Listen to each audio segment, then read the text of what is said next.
నీతి కొరకు, సత్యం కొరకు, ముఖ్యంగా దేవుని కొరకు నిలబడే వ్యక్తుల చుట్టూ అసూయతో కూడిన వ్యక్తులు తప్పకుండా ఉంటారు. అలాంటి పరిస్థితుల్లో మనము ఏ విధంగా స్పందించాలి? ఈ విషయాలను పరిశీలిద్దాం.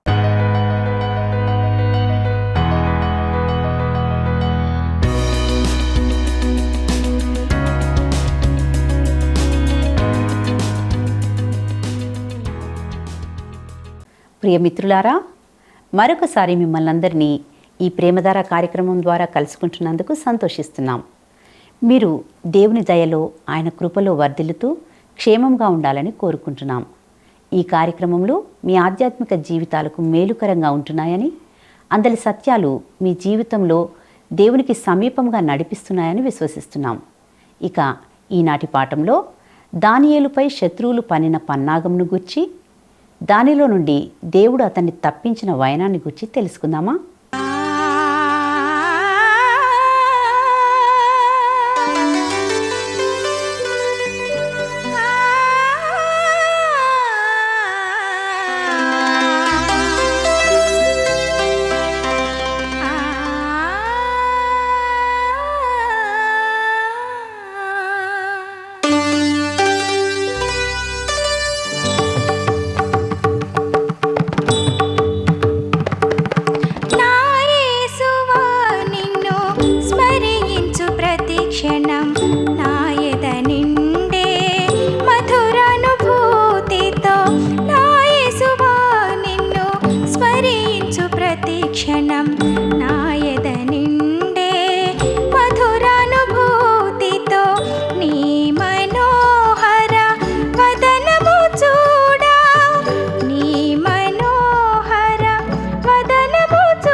క్రీస్తునందు ప్రియమైన ప్రేమధార టీవీ వీక్షకులందరికీ మన రక్షకుడైన యేసు క్రీస్తు సాటిలేని నామంలో శుభములు తెలియజేస్తున్నాం. నేటి మన ఈ పాఠంలో దానియేలు గ్రంథము 6వ అధ్యాయము 4వ వచనం నుండి 28వ వచనం వరకు ధ్యానించుకోబోతున్నాం. ఇక ముందుగా దానియేలు గ్రంథము 6వ అధ్యాయము 4వ వచనాన్ని గమనిద్దాం. అందుక ప్రధానులను, అధిపతులను రాజ్యపాలన విషయంలో దానియేలు మీద ఏదైనా ఒక నింద మోపవలెనని ఉండి తగిన హేతువు కనిపెట్టుచుండిరి గాని, దానియేలు నమ్మకస్తుడై ఏ నేరమైనను ఏ తప్పైనను చేయువాడు కాదు గనుక దానియేలులో తప్పైనను లోపమైనను కనుగొనలేకపోయిరి. ప్రియులారా, ఒక విషయం మాత్రం నిశ్చయం. మీరు చర్చిలో కానీ, సంఘంలో కానీ, రాజకీయాల్లో కానీ, లేక ఉద్యోగంలో కానీ, ఇంటి వంటి ఏదైనా స్థానంలో మీరు మొదటి వ్యక్తిగా, ప్రముఖమైన వ్యక్తిగా ఉన్నప్పుడు మీ మీద అసూయ కలిగిన వారి దృష్టి ఎల్లప్పుడూ మీపైనే ఉంటుంది. మీ జీవితంలో ఏదైనా లోపం ఉంటే, మీకు ఏదైనా బలహీనమైన అంశం ఉంటే, వారు ఆ బలహీనమైన ప్రదేశాన్ని కనుగొని దానిని మీకు వ్యతిరేకంగా ఉపయోగించవచ్చు. ఇప్పుడు దానియేలు ఒక అద్భుతమైన జీవితాన్ని కలిగి ఉన్నాడు. ఈ మనుషులు దానియేలు వ్యక్తిత్వంలో లేదా అతని గత జీవితంలో ఏదైనా తప్పు ఉంటే పట్టుకొని అతన్ని నిందించడానికి ఏమీ కనుగొనలేకపోయారు. తను కొంచెం భిన్నంగా జీవించి ప్రవర్తించగలిగితే ఎంతో బాగుండు అని కోరుకునే అనేక రాజకీయవేత్తలు ఉన్నారు. వాస్తవానికి ఇది సాధారణంగా మానవ జాతి అందరిని గురించి చెప్పవచ్చు. నేడు దేవుని పిల్లలు తమపై తప్పకుండా మోపబడే ఆరోపణలు, అబద్ధాలు అనబడేలాగా జీవించాలి. ప్రజలు మీ గురించి మాట్లాడకుండా మీరు ఆపలేరు, కానీ వారు మీ గురించి మాట్లాడినప్పుడు వారు అబద్ధాలు చెప్తున్నారు అనేలా మీరు ప్రవర్తించాలి, జీవించగలగాలి. అపోస్తలుడైన పౌలు ఫిలిప్పీలకు రాసిన పత్రిక 2వ అధ్యాయము 14 నుండి 16 వచనాల్లో విశ్వాసులందరికీ ఈ విధంగా ఉపదేశిస్తాడు. మీరు మూర్ఖమైన వక్రజనము మధ్య నిరపరాధులను, నిష్కలంకులను, అనింద్యులునైన దేవుని కుమారులగునట్లు లోకమందు జ్యోతుల వలె కనబడుచున్నారు.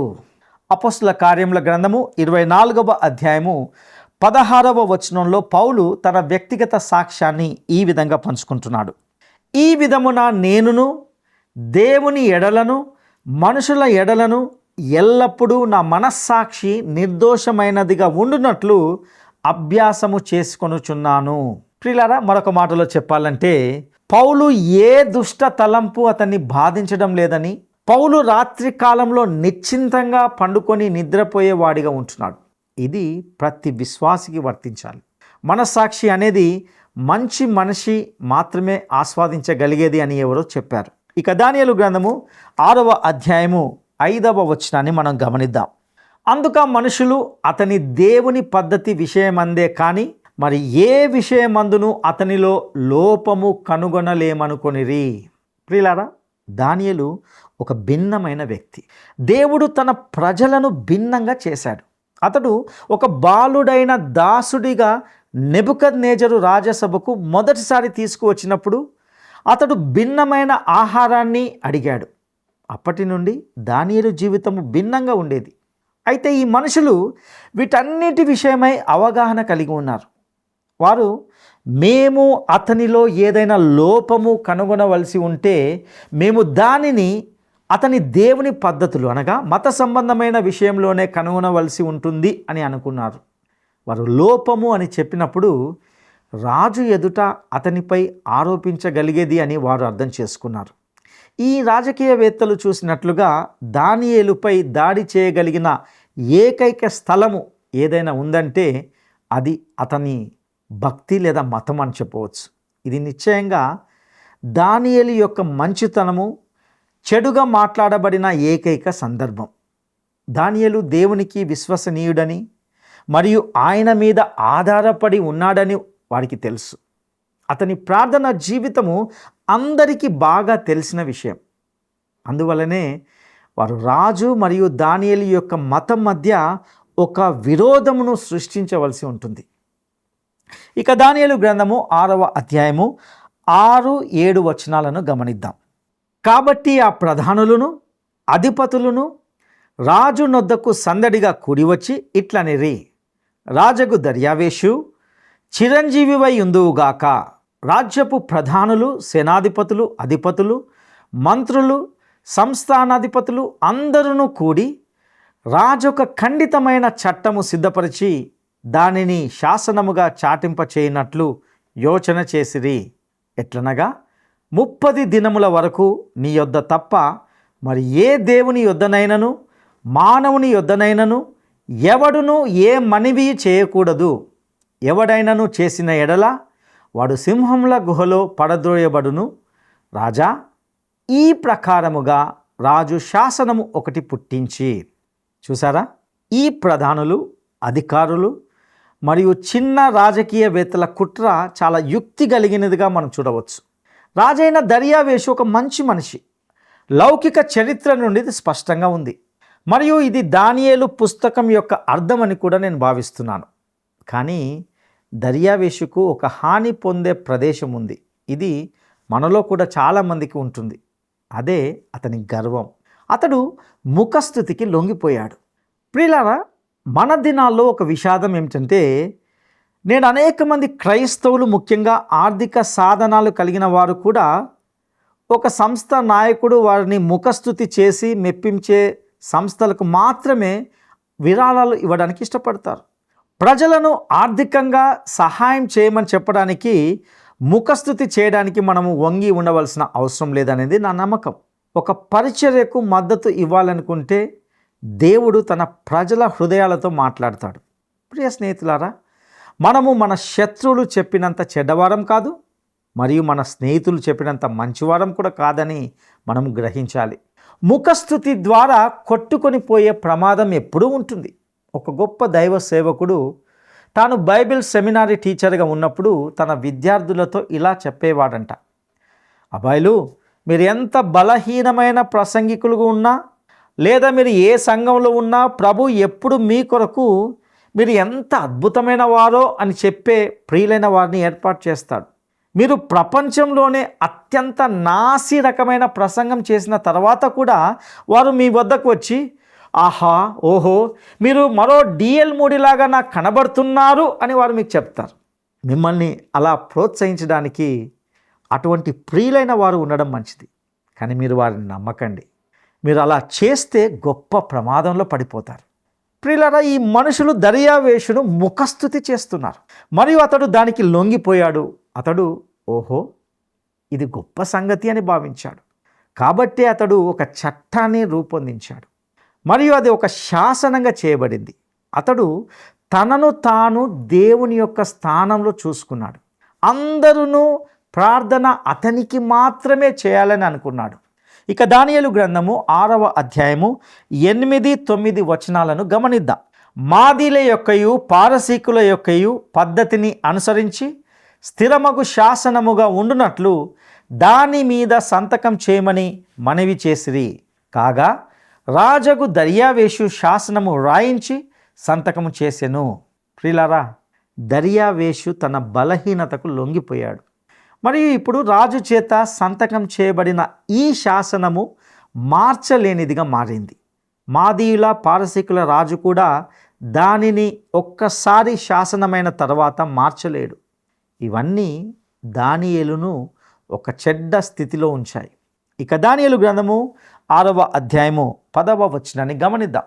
ఇట్టి శాసనము సంతకము చేయబడినని దానియేలు తెలుసుకొనినను అతడు తన ఇంటికి వెళ్ళి యథాప్రకారముగా అనుదినము ముమ్మారు మోకాళ్ళూని తన ఇంటి పైగది కిటికీలు యెరూషలేము తట్టునకు తెరవబడి ఉండగా తన దేవునికి ప్రార్థన చేయుచు ఆయనను స్తుతించుచూ వచ్చెను. ఈ కొత్త శాసనానికి దానియేలు యొక్క ప్రతిచర్య లేదా స్పందనను గమనించాలి. ఆ కిటికీలను తెరిచినప్పుడు అతడు సాహసోపేతమైన పని లేదా మూర్ఖమైన పని ఏమి చేయలేదు. అతడు అలా చేస్తూ చాలా సంవత్సరాలుగా జీవిస్తున్నాడు. అలా చేయడానికి అతడు వెనుకాడలేదు. కిటికీలను మూసివేసి పిరికితనంతో మరియు రాజీగా వ్యవహరించలేదు, కానీ తన సాధారణ ప్రార్థన జీవితంతో కొనసాగాడు. ప్రియులారా, అతడు ప్రార్థించడానికి మోకరిల్లాడని నేను గమనించాలని అనుకుంటున్నాను.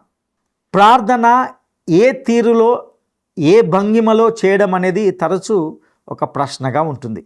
ప్రార్థించే తీరు మరీ ఎక్కువైనా ముఖ్యమైన విషయం కాదని నేను నిజంగా అనుకుంటున్నాను. శరీరం యొక్క స్థితి ఏమైనప్పటికీ ఆత్మ ప్రతిసారి మోకరిల్లి ఉంటుందని విక్టర్ హ్యూగో అనే వ్యక్తి చెప్పాడు. మనుషుని ఆత్మ యొక్క భంగిమే అత్యంత ప్రాముఖ్యమైనది. అయినప్పటికీ మీరు ప్రార్థనకు మోకరిల్లడం అనే ఒక భంగిమను ఎంచుకోవాలనుకుంటే అది ఇక్కడ మన ముందు ఉంటున్నది. మీరు దానిని ఎంచుకోవచ్చు. దానియేలు యెరూషలేం వైపు ప్రార్థించాడని కూడా గమనించండి. అది దానియేలు జీవితం యొక్క దిశ మరియు దర్యావేషు శాసనం కారణంగా మార్చడానికి అతడు ఉద్దేశించలేదు. దేవుని ప్రజలుగా యెరూషలేములోని దేవాలయం నుండి దూరంగా ఉన్నప్పుడు ఆ రోజుల్లో దేవుని ప్రజలు ఆ దిశలో ముఖం చేసి ప్రార్థించాలి. అయితే నేడు మాత్రము భూమి మీద ఏ ఇతర స్థలము మరొక స్థలం కంటే ఎక్కువ ప్రాధాన్యత ఇవ్వబడదు. దీని విషయమై ప్రభువైన యేసు యోహాను సువార్త 4వ అధ్యాయము 21 మరియు 24 వచనాల్లో ఈ విధంగా అన్నాడు, ఆ కాలమందు పర్వతం మీదనైనను యెరూషలేంలోనైనను మీరు తండ్రిని ఆరాధింపరు. దేవుడు ఆత్మ గనుక ఆయనను ఆరాధించువారు ఆత్మతోనూ సత్యముతోనూ ఆరాధింపవలెను అనెను. ఇక దానియేలు గ్రంథము 6వ అధ్యాయము 11వ వచనాన్ని మనము గమనిద్దాం. ఆ మనుషులు గుంపు కూడి వచ్చి దానియేలు తన దేవునికి ప్రార్థన చేయుటయు ఆయనను బతిమాలు కొనుటయు చూచి, ఈ మనుషులు దానియేలు కోసము ఎదురు చూస్తున్నారు. అది నిజంగా ఒక మెప్పు. ఈ మనిషికి ఒక కీర్తి ఉంది మరియు అతడు తన నమ్మకాల నుండి వెనుకాడని వారు భావించారు. అదే రుజువైంది. ఇక దానియేలు గ్రంథము 6వ అధ్యాయము 12 నుండి 14 వచనాలను గమనిద్దాం. రాజు సముఖమునకు వచ్చి శాసన విషయమును బట్టి, రాజా, 30 దినముల వరకు నీకు తప్ప మరి ఏ దేవునికైనను మానవునికైనను ఎవడును ప్రార్థన చేయకూడదు.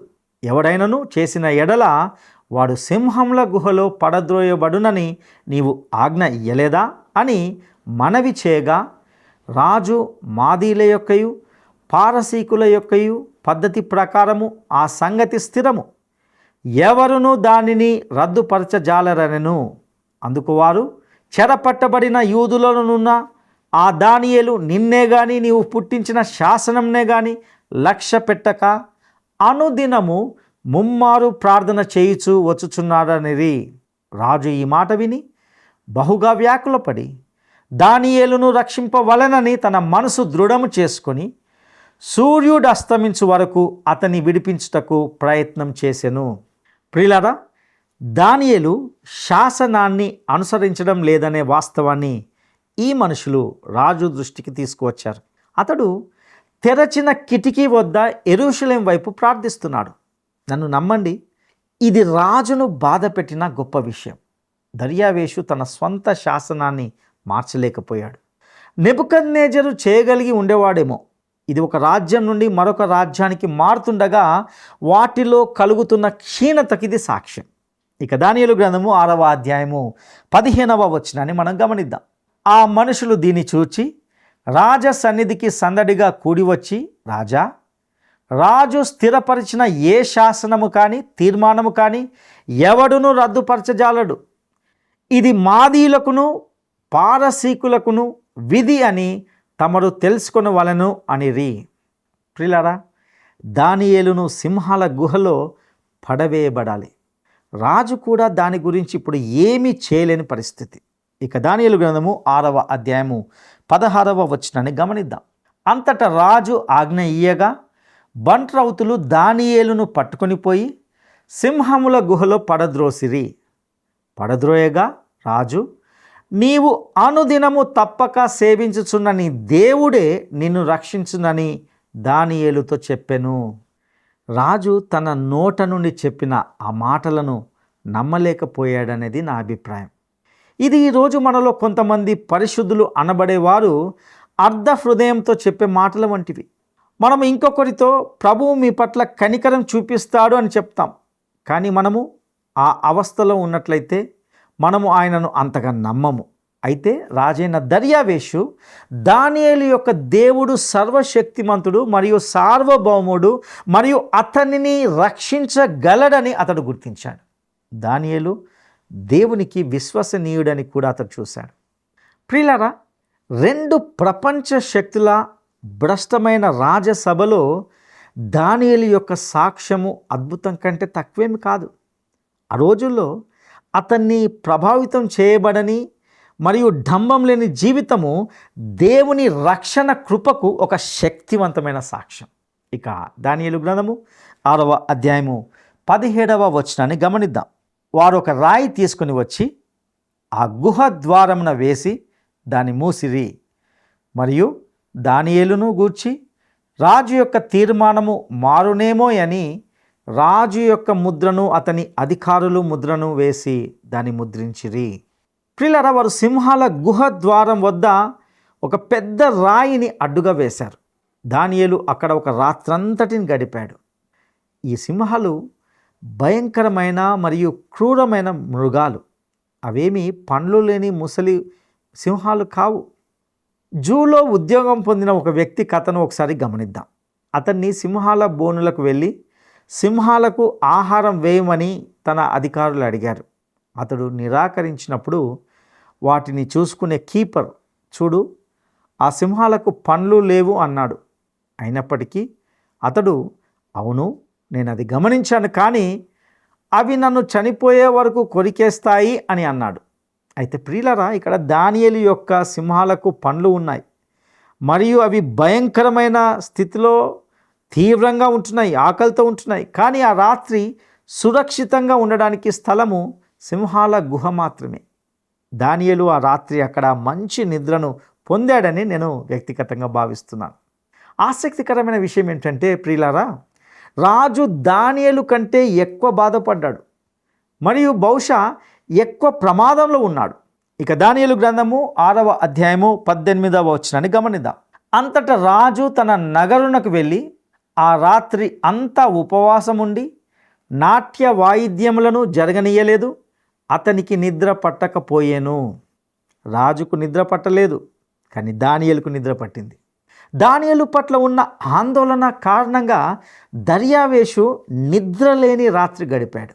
ఇక దానియేలు గ్రంథము 6వ అధ్యాయము 19-20 వచనాలను గమనిద్దాం. తెల్లవారుజామున రాజు వేగిరమే లేచి సింహముల గుహ దగ్గరకు త్వరపడిపోయెను.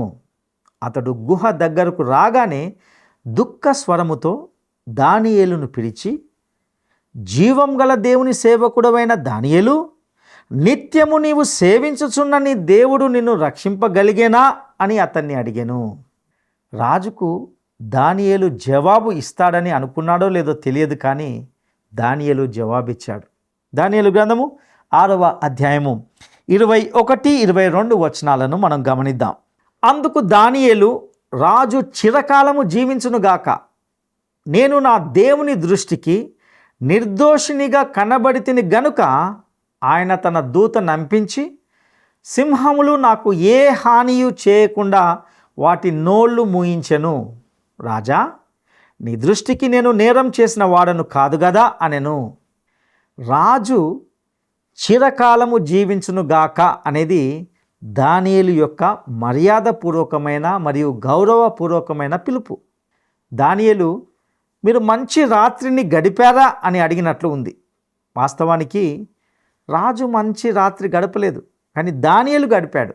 దానియేలుకు అగ్నిగుండంలో ఉన్న అతని 3 స్నేహితులకు అదే హామీ ఇవ్వబడింది. దేవుడు అతన్ని రక్షించగలడు మరియు రక్షిస్తాడు. తన దూత అని పిలువబడింది, మరెవరో కాదు. నెబుకద్నెజరు ఆ అగ్నిగుండంలో చూసిన వ్యక్తి ఎవరంటే స్వయంగా శరీర అవతారానికి ముందున్నటువంటి క్రీస్తే.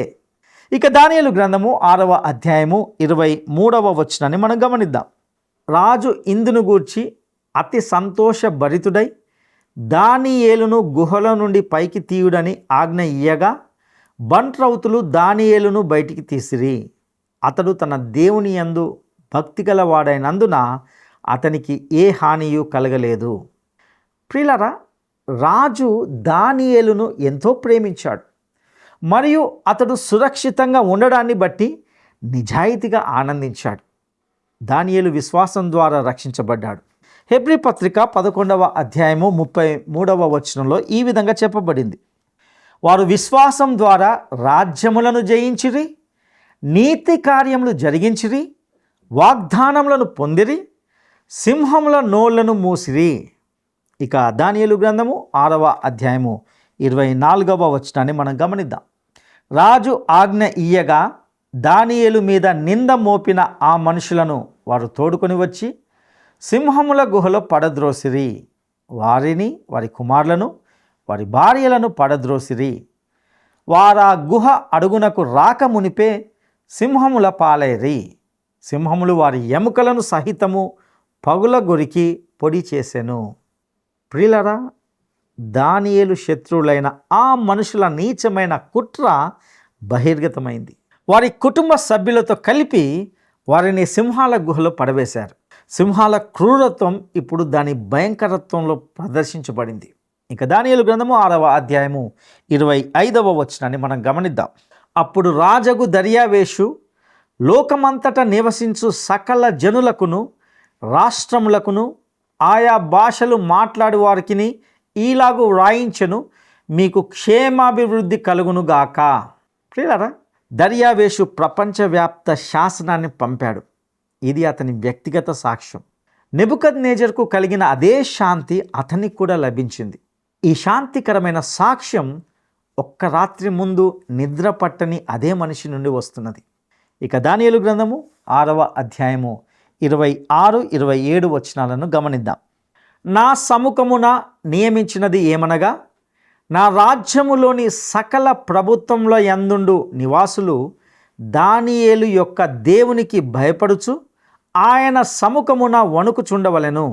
ఆయనే జీవం గల దేవుడు, ఆయనే యుగ యుగములుండువాడు. ఆయన రాజ్యము నాశనము కానేరదు, ఆయన ఆధిపత్యము తుదమట్టునకుండును. ఆయన విడిపించువాడును రక్షించువాడునయుండి పరమందును భూమి మీదను సూచక క్రియలను ఆశ్చర్య కార్యములను చేయువాడు. ఆయనే సింహముల నోట నుండి ఈ దానియేలును రక్షించెను అని వ్రాయించెను. ప్రియులారా, గమనించారా? దర్యావేషు అతని రాజ్యములోని మనుషులు దానియేలు దేవునికి భయపడాలని ఆజ్ఞాపిస్తున్నాడు. మరియు ఆయన సజీవుడైన దేవుడని మరియు ఆయన సార్వభౌముడనే సాక్ష్యం ఇస్తుంటున్నాడు. సింహాల గుహ అద్భుతం ద్వారా దర్యావేషు దేవుని వైపుకు తీసుకురాబడ్డాడు. ఇక దానియేలు గ్రంథము 6వ అధ్యాయంలోని చివరి వచనం అనగా 28వ వచనంతో నేటి వాక్య ధ్యానాన్ని ముగిస్తాం. ఈ దానియేలు దర్యావేషు ప్రభుత్వ కాలమందును పారసీకుడగు కోరేషు ప్రభుత్వమందును వర్ధిల్లెను. దానియేలు పదవి సురక్షితంగా ఉంది. అతడు కోరేషు పరిపాలనలో కూడా అతని జీవితాంతం వరకు దానిని కొనసాగిస్తూ వచ్చాడు. యూదులు పాలస్తీనాకు తిరిగి వెళ్ళడానికి అనుమతించే శాసనం చేసింది కోరేషు రాజు అని మనము 2వ దినవృత్తాంతముల గ్రంథము 36వ అధ్యాయము 22-23 వచనాల్లో మరియు ఎజ్రా గ్రంథము 1వ అధ్యాయము 11 వచనాల్లో చూస్తాం. ఇది దానియేలు పుస్తకంలోని సంపూర్ణమైన చారిత్రక భాగాన్ని ఇది ముగిస్తుంది. ఇక నుండి ఈ గ్రంథము ప్రధానంగా దానియేలుకు పరదేశంలో గడిపిన దీర్ఘకాలిక జీవితంలో ఇవ్వబడిన దర్శనాలను మరియు ప్రవచనాలను దృష్టించడాన్ని మనము చూస్తాం. ప్రియ సహోదర సహోదరి, ఈ గ్రంథ సత్యాలను మీ జీవితాలకు అన్వయించుకొని ఆధ్యాత్మికంగా బలపడుటకు మీకు ప్రభు సహాయం చేయనుగాక. దైవాశీస్సులు.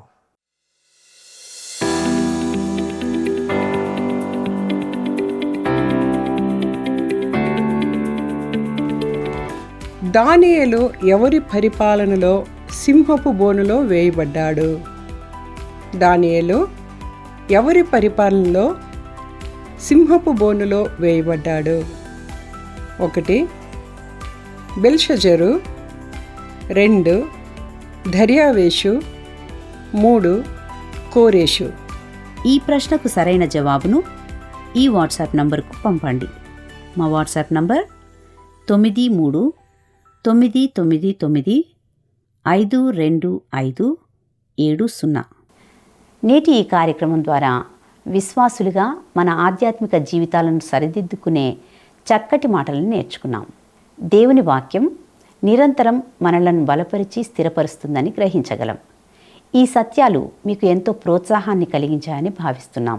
ఇంకా మీకు ఏవైనా ప్రశ్నలు కానీ లేదా సందేహాలు కానీ లేక ప్రార్థనా మనవులు కానీ ఉన్నట్లయితే క్రింద ఇవ్వబడిన ఫోన్ నంబర్ ద్వారా మమ్మల్ని సంప్రదించగలరని ఆశిస్తున్నాం.